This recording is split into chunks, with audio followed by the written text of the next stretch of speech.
Welcome to this CompositeWorks tutorial. Here I will guide you through how to use this new tool. Okay, the first thing you'll need is a 3D model of whatever FRP structure you are trying to document.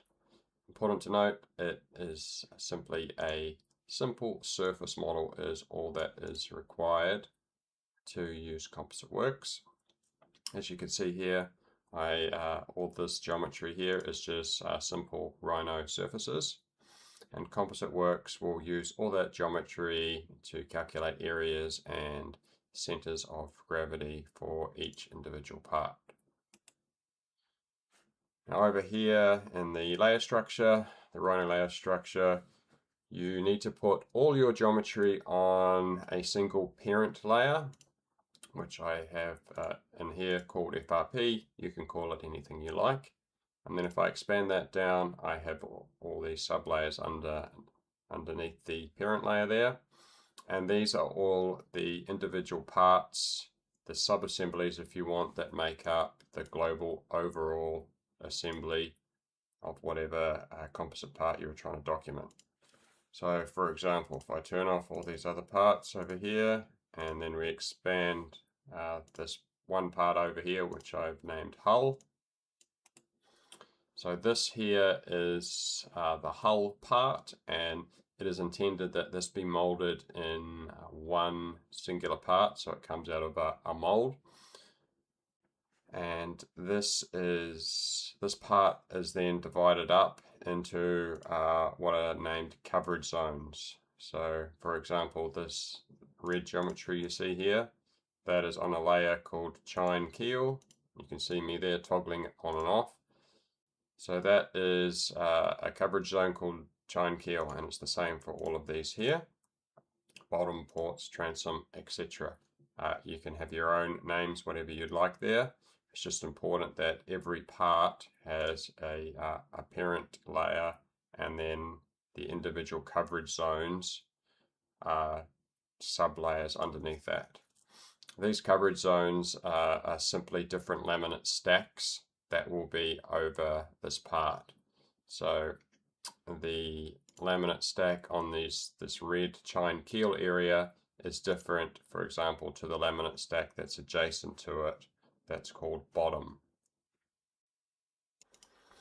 In CompositeWorks, you will be able to define different laminate stacks to these coverage zones over here in an order that will then allow you to create a layup sequence for the whole part.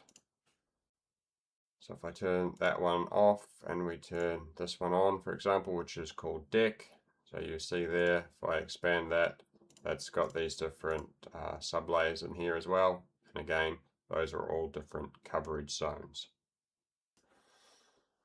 Okay, if we turn all the parts on again, so that is the full assembly that creates up all the FRP parts for this particular boat here. Now, if after you have installed CompositeWorks, you will have a variety of new tools that are available in the Rhino command line, and the main one that you'll use is called Laminate Designer. If you bring that up, this is the main interface that you will then select whatever tools you need out of that. So what we do next is we would run through this setup wizard. So if I click this button here, now it's asking me to pick a top tier layer. So that would be, in this example, this one called FRP. It can be whatever you want. So you simply select from the drop down over here and you select your top tier layer. And CompositeWorks is going to look at everything underneath that top tier layer. And then you can also select a title block over here. So this one here ships with CompositeWorks, and you can also define your own. And then after I select Run Wizard, you'll see that CompositeWorks will go through and it will create a drawing sheet for each one of these parts over here. You can see it here creating the different drawing sheets. So it's created 13 parts, skipped 0, and updated 0. So if I Close out of CompositeWorks there, and we go over here. So here's the first part here, which is the hull part. It's in that order because that is the first layer there. You can reorder these layers however you want, and that's the order that they will display down the bottom over here as well. So CompositeWorks will, firstly, it'll insert your title block. It will create this 6 drawing view over here, and then it'll also put in a part table over here. Now at the moment this is unpopulated because we haven't defined any laminate stack for this particular part. We'll do that shortly. But just to talk you through some of the main areas here. So we've got the laminate totals over here, and then there's a quantity survey that will be populated over here. And then this area over here is the coverage zone. So you'll note these coverage zones are the same name as these coverage zones here in your layer structure, and also importantly they've got a hatch in the background of them that is the same color as those layers as well, and then that color then matches the color that's shown in all these views over here, so it is color coded. So our board will instantly be able to look at this and go, the bottom area is this bluey sort of a color over here, and then you can see this is the area that the engineer is referring to. So now if we have got this far and we've created a drawing sheet for each different part, and we've also created a reports drawing sheet as well, what we can do is start to go through and define a laminate for every one of these parts.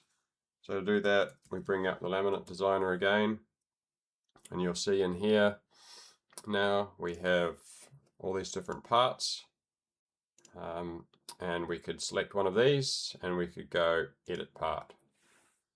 So in here on the part details, this is where the part name comes from. We can also select here the resin system and consolidation system that is used, and then over here we have the coverage zones, which are again these layer names over here.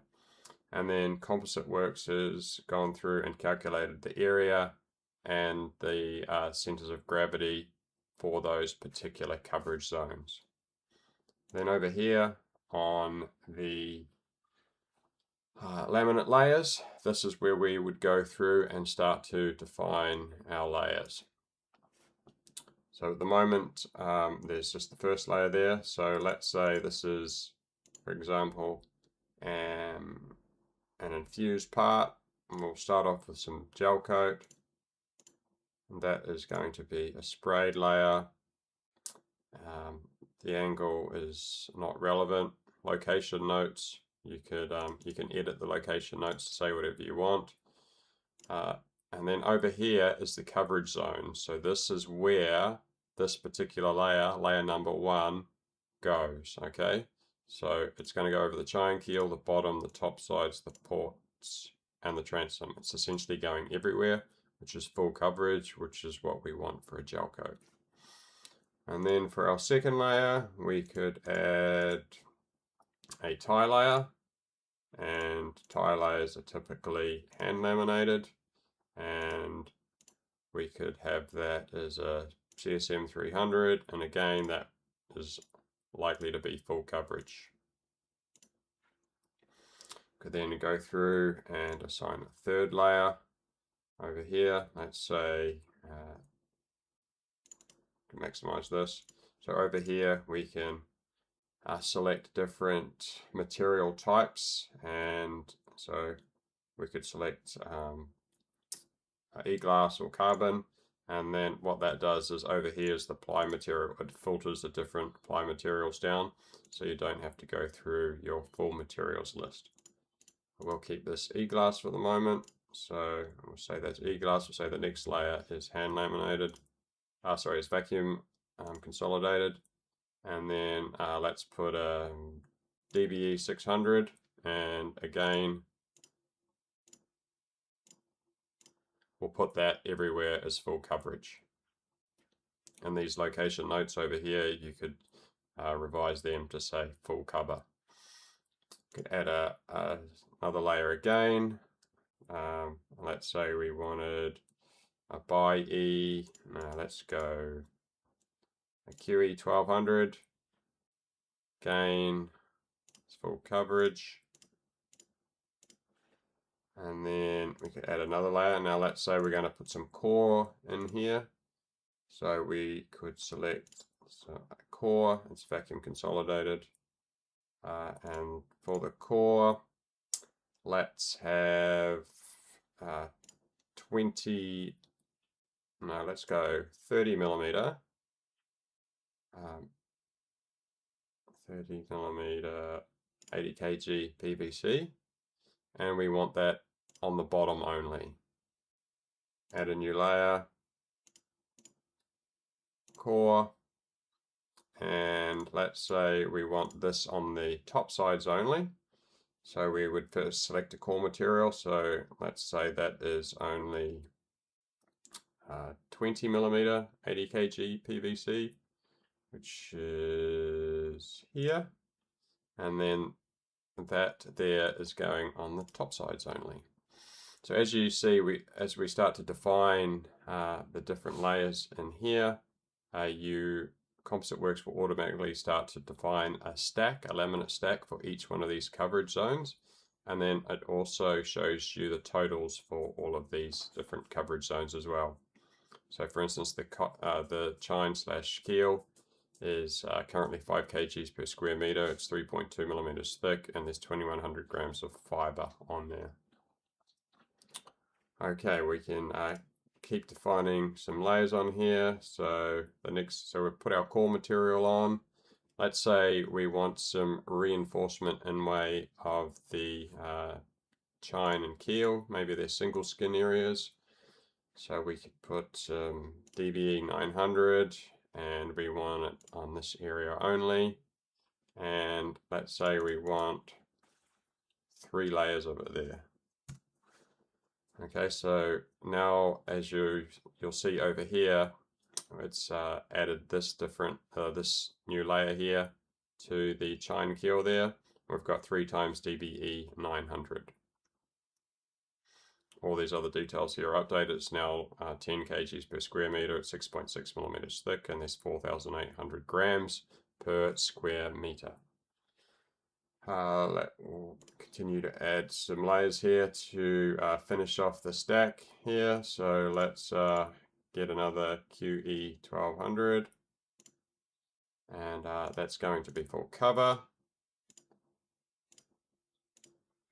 And then we had a DBE 600.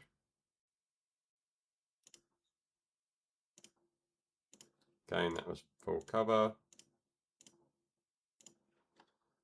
And then the last bit, it's going to be paint again, and that'll be full cover. So over here, we have the laminate stack for each of the coverage zones. So an engineer can quickly have a look at that and then refer back to his Scantling calculations to check whether this matches what his Scantling calculations have come up with. And then you can also have a look at all the different totals down the bottom here, again, just to refer back to their Scantling calculations. And then once I select Save Part, I close out of this, that you'll see here now that this whole part laminate table has automatically been updated with the laminate stack. The laminate totals have been updated, and the quantity survey for this particular part has also been updated or populated.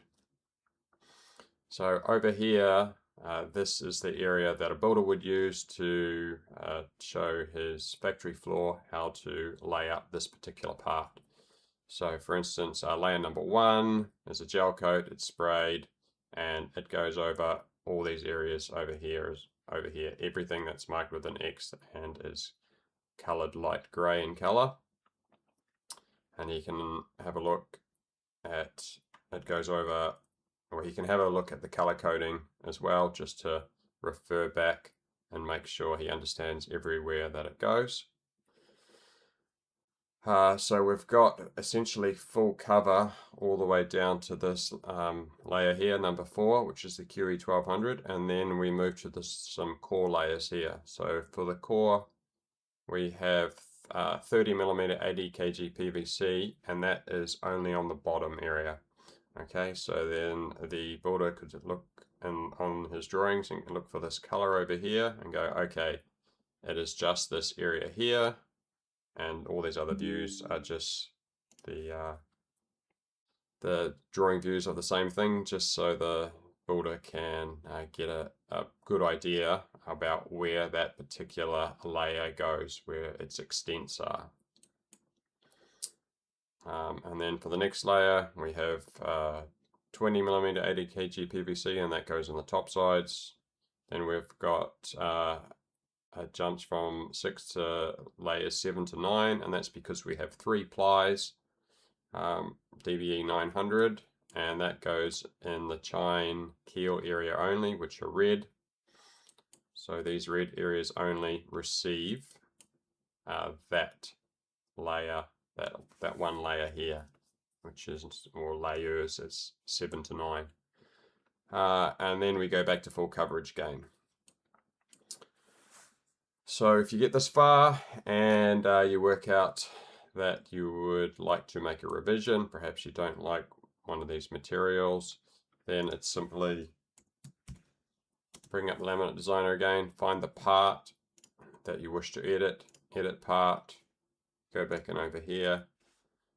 Let's say you didn't want the core to be 30mm 80 kg, maybe you wanted it to be 50mm 80 kg for the bottom. You could go save part, close that, and then this is automatically updated. Now the bottom here shows that it is 50mm 80 kg PVC, and then the quantity survey is also automatically updated over here, as is the all these laminate totals over here as well.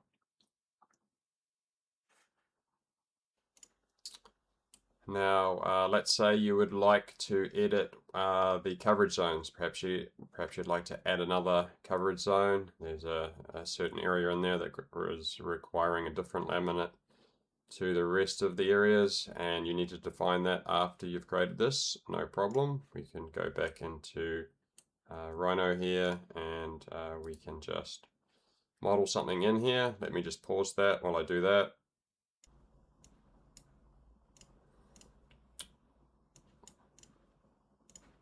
Okay, so I'm just going to split these top side panels up. Now, let's say for argument's sake that you needed some additional reinforcement there. What we would do is we'd create a new sublayer over here, and we'd go call it, I don't know, test for now. Let's name it, let's give it a color, a unique color, pink, and we will assign that geometry to that particular sublayer.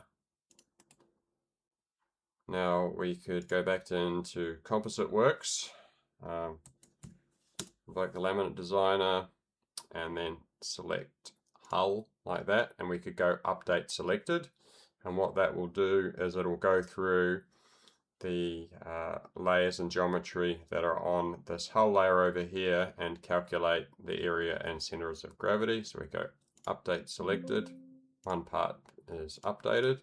So now you'll see here that there is a new coverage zone over here. At the moment it obviously doesn't have any laminates applied to it because we haven't assigned that. So to do that, go back into Laminate Designer, hull, edit part, the layers. If I expand this over, here's our new coverage zone that we have called test. So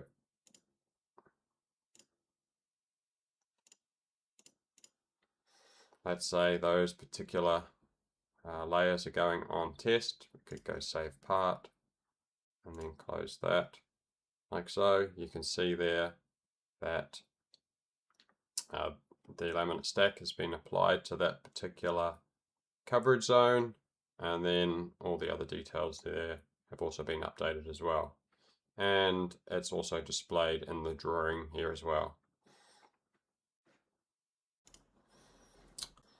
Okay, now let's say you wanted to delete one of these coverage zones or merge one into the other. What you would do is, again, bring up the laminate designer there. We could go into the part you want to edit part. There's that new zone that we created, and we can go delete selected zone, save part, close that. Now that particular zone has been removed from the part table over here. However, it's still part of the layer structure over here. So I'll probably just untrim this.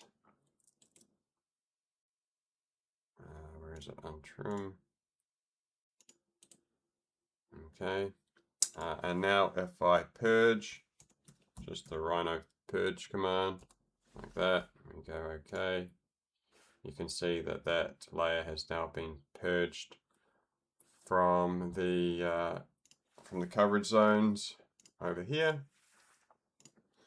And then if we go back into here, we go laminate designer, hull, and we go update selected. One part has been updated. So now all these areas over here will have updated to remove that previous coverage zone we had called test, and it'll reapply that area to the top sides, the screen area over here, and then all the drawings have of course been updated as well. So CompositeWorks will go through and do this for every one of these parts that you have in your layer structure over here. And you'd go through and define a laminate for each one of these parts, as I've just shown you.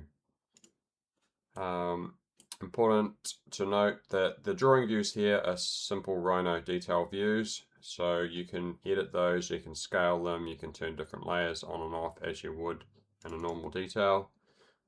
For example, over there we could turn on this hull layer over here to show the hull there is in the background there, and perhaps we would want to change the layer colors in there. We could make it some sort of grey color with like so, and then CompositeWorks will then be able to, or then you will be able to display some reference geometry behind whatever the particular parts are you're trying to define. An easy way to replicate that over the rest of the drawings would be just using the Rhino layer state. So you could create another one over here, and we could call this one bulkheads, and then you can go over there and double click, and then that quickly updates so you can see some reference geometry behind there. Looks like on this one here we might have to zoom out on a few of them just to get that full effect. So you can simply do that by unlocking the viewports there, and then you can zoom out to however you feel fit.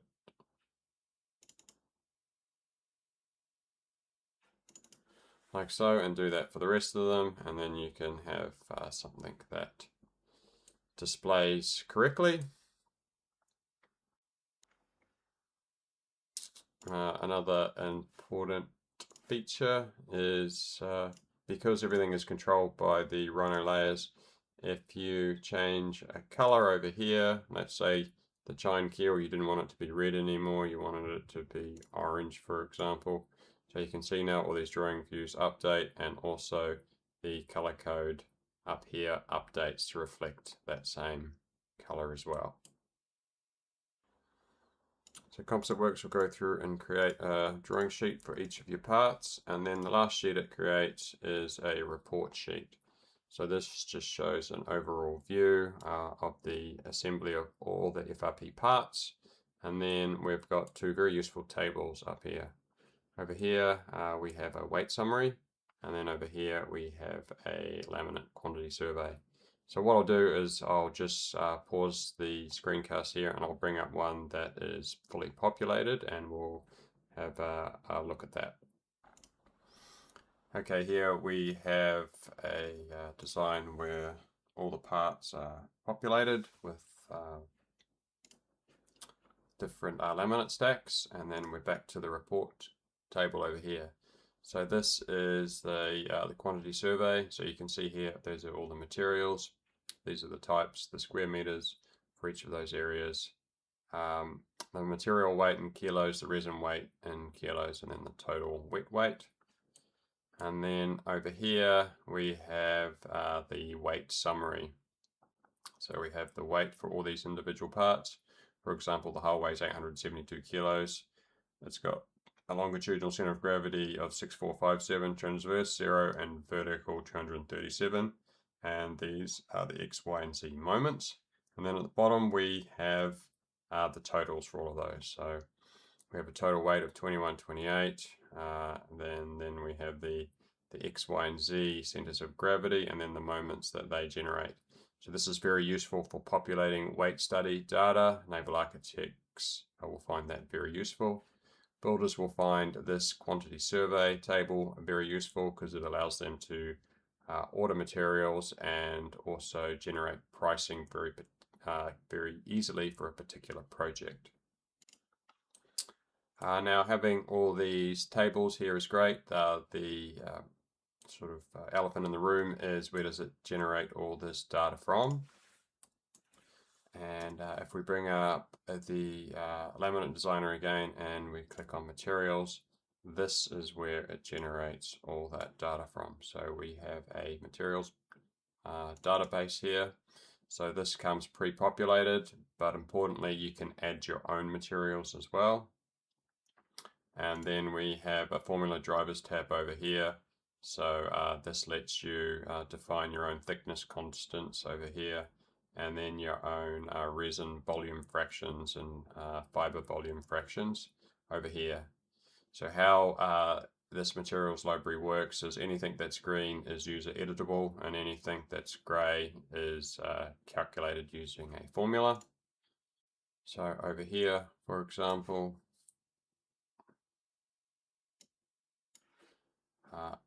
we've got different materials over here, and we could add a new material. So we could call this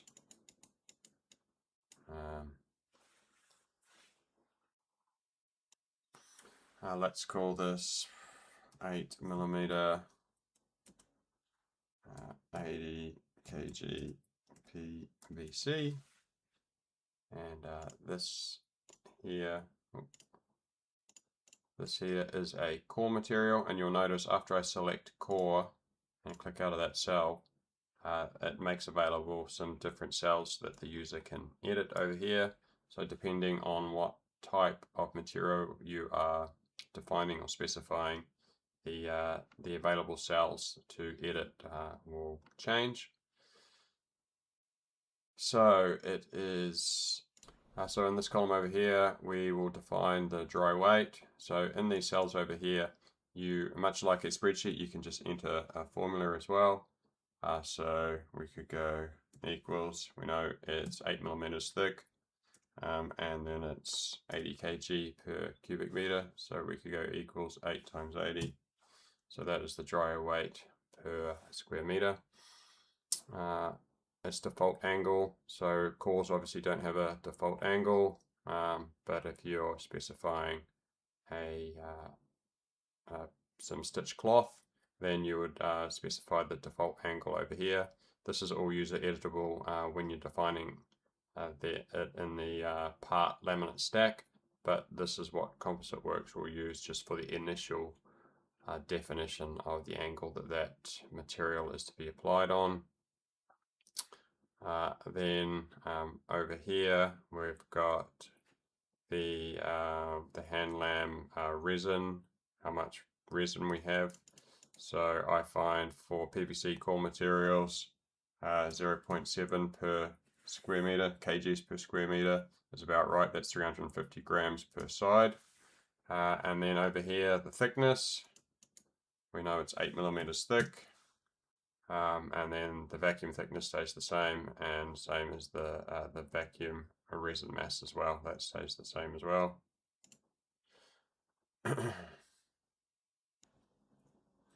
And then we could click save, and then that material has then been saved to the materials database. Over in here, then we could obviously go through, and if you don't like the default values for the fiber volume fractions and the thickness constants, you can go through and edit them as well. We won't bother with that at the moment. And then, so we have the new material in there. So let's say we're going to go to the house, for example. Let's invoke the laminate designer. We'll find the house over here, and then we're going to go edit that part. We'll find the layers over here, and we are going to add a new layer, and it's going to be that new core material that we defined. It's going to be vacuumed, and it is 8mm 80 kg PVC as shown, and then that goes everywhere as well, but it doesn't go there in the laminate stack. We can move it up. So it sits, actually let's move it down. Let's say it sits in between the BIE 400s. We can go a save part, and then close that. And now over here in the part laminate, you'll see there we have 8mm core as shown over there, and it goes over everything. It's full cover. And then if we go over here to the laminate reports over here, we'll see over here, and now there's some 8mm PVC core that sits in over there, and then all this is automatically being updated as well.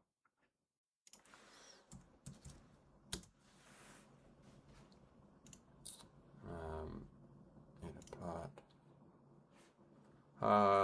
So CompositeWorks also has the ability to manually add coverage zones as well. So I could add a new coverage zone over here, which would be number 6. So I don't actually have to model different geometry to get it to add to that. Just bring that back again.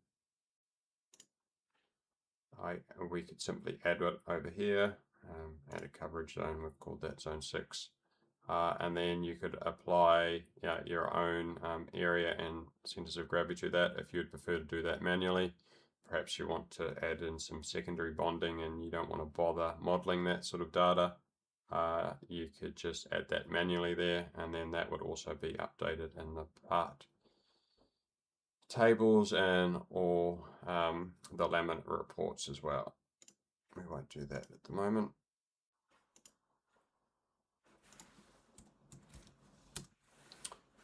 We can also in here, we can delete parts as well, so you can delete any selected part you want.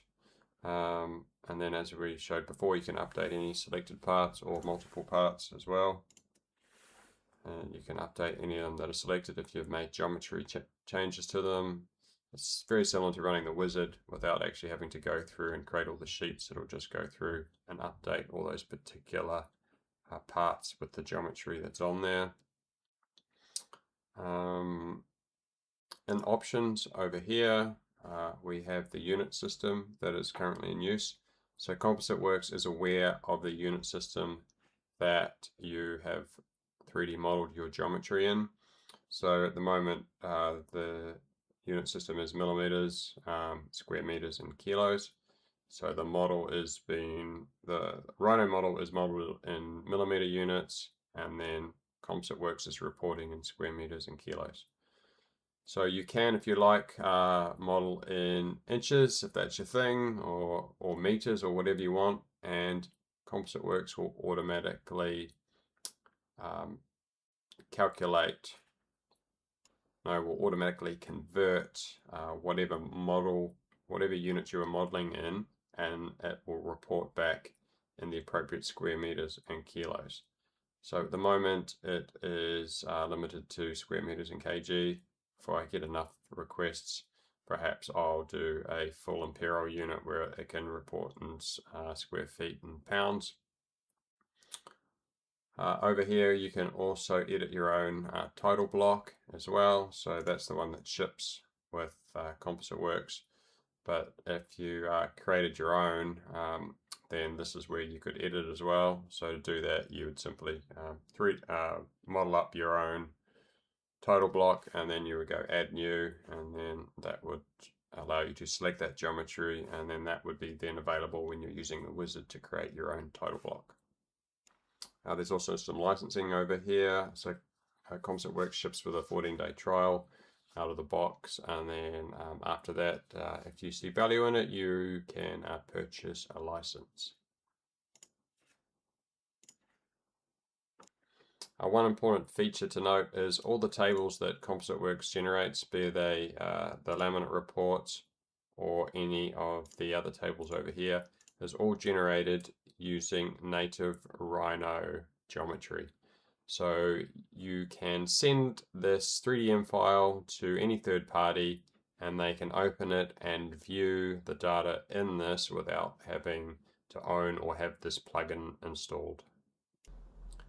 I hope you see value in CompositeWorks and look forward to hearing your feedback.